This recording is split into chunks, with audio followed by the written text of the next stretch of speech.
Neno la Mungu linamtaka mwanamke afunike kichwa. Sasa unaona hiki kitambaa likinunua dukani, unaona kipo kama nyoka, huku juu kiko hivyo, ndio kinauzwa hivyo hivyo. Sasa si kila kitambaa ambacho unatakiwa wewe ufunike.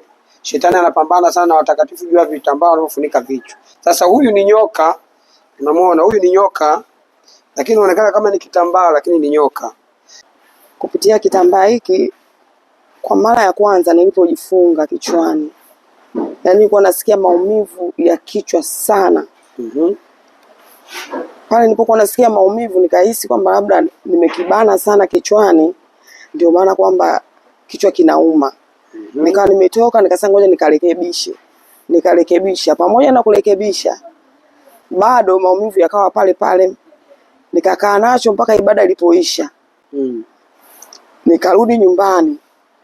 Nikakaa nikakiacha kujifunga, nikakaa kama wiki 2 hivi.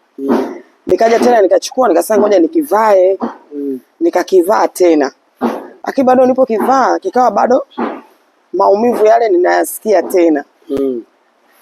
Basi nilivyokaa sasa, kuna siku nikasema nijifunge kitambaa.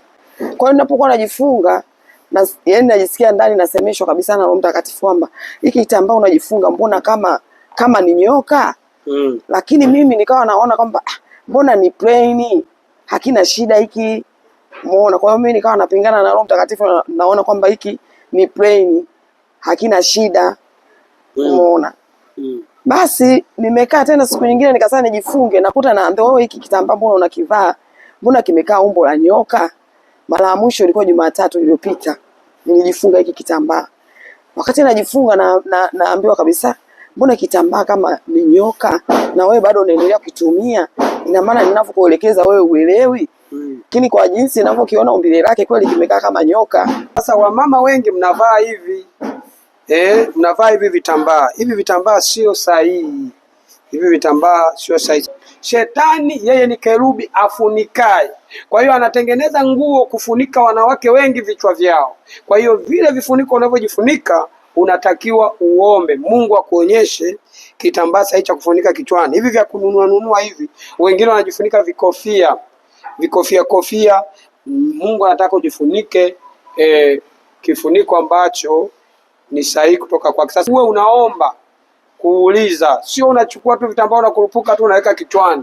Vingine ndo kama hivi unavyoona. Hii ni nyoka. Hii ni nyoka na alikuwa anaivaa kichwani, ndio maana Roho Mtakatifu alikuwa anamjulisha ya kwamba hiki sio sahihi.